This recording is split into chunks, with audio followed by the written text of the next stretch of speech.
Alright guys, UFC 290 just wrapped up a couple of days ago. It's now Tuesday, so we're a couple days removed, and everyone's had time to collect their thoughts about the card. Obviously, I feel like Volk just stood out in that main event. I mean, in my opinion personally, aside from the Dricus fight, because of how much of an upset it was, Volk dominating Yair that way, the number one contender, the fucking interim champion, that was just craziness to me. And I did predict it, but still, everybody knew that Yair was a dog in that fight. He was a real live dog because of the way he throws. He's like fighting against a friend that is just spamming attacks in a fighting game. Like, you'll still get caught and maybe even lose games because it's so unorthodox and unpredictable. And that's what I thought Yair was going to be coming out and doing, like just being a lot more aggressive with it. But he got neutralized by Volk so quickly and so effectively. It's ridiculous how good of a fighter Volk is, judging from the fact that he only started like late in his 20s with mixed martial arts as a whole.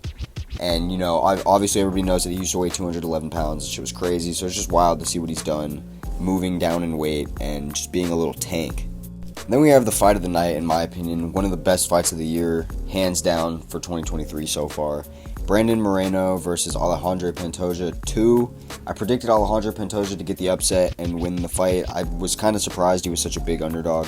But I mean, when we watched the fight, it was way closer than their last two. Both fighters have come very far. In the first round, Alejandro dropped Brandon with I believe it was a hook or an uppercut, something along those lines. But he just sat Brandon down, and then it looked like he was going to take over from that point. He was just walking him down with his hands down like a Terminator. Then Brandon comes back in the second round. It looked like Alejandro Pantoja was gassing. The commentary team was being ridiculous, just saying that Alejandro was basically out of it by the second round, which was dumb. They're at flyweight. Of course he was going to have more to go. And Alejandro kept the pace pushing. Brandon was landing a little bit more on the feet. Honestly, not even a little bit more. He was landing a bit more. And he was landing more damaging strikes, in my opinion, at certain points. But it was just the matter of how many takedowns and how many times Alejandro would get back control or just control the fight in general after a big moment from Brandon. And it would be majority of the round. And that was, I think it was like 3 of the rounds that he did that. And in one of the rounds, he beat him on the feet. So great job by Alejandro Pantoja. And in the post-fight interview, he said something along the lines of he was raised by his mom his whole life. And his dad left, and he was like, "Are you proud of me now, Dad?" And it was just something like really deep. That shit really hit home. I'm sure it did to a lot of people. That it probably resonated with a lot of people, a lot of fans. So that was a great moment, both in the fight and on the mic afterwards for Alejandro Pantoja. I really hope that his next fight isn't Brandon Moreno, because I'm so tired of seeing Brandon in title shots. I'm sorry, bro. And then we have Dricus versus Robert Whittaker, which was just craziness. I don't know if anybody could have really predicted this to go down the way it did. If anybody did on YouTube, congratulations, because that's a goated prediction. One of the best predictions of the year, if you were able to call that spot on. But yeah, Robert was looking good. And then at the end of the first round, Dricus landed on him a little bit hard. I believe took him to the ground, and then was landing heavy ground and pound shots. Basically stole the first round from Rob. And then in the second round, Rob was looking good again on the feet, looking quick, looking sharp. And then he gets caught by a switch stance jab from Dricus, similar to what Jared Cannonier did on Robert Whittaker when he, I believe, dropped him with the same technique. And then from there, Dricus just took over and poured it on him like a tank, got him up against the cage, was landing body shots, hooks over the guard, and eventually Rob just couldn't hang. And then he had his moment in the cage afterwards with Izzy.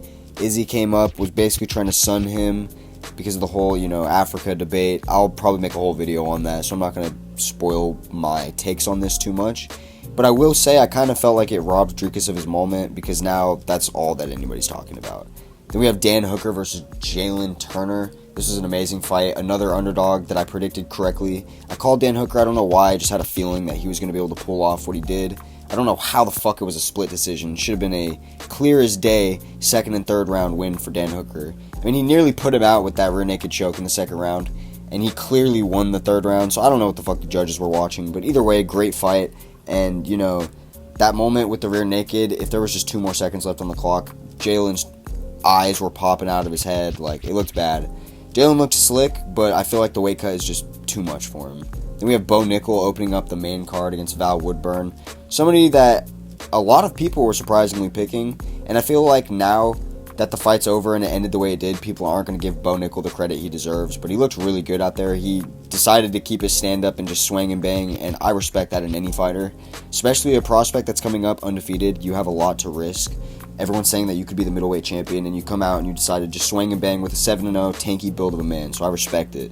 Then we had Robbie Lawler coming out and doing basically the same thing that Bo Nickal just did to Val Woodburn, but to Nico Price, just obliterating him immediately.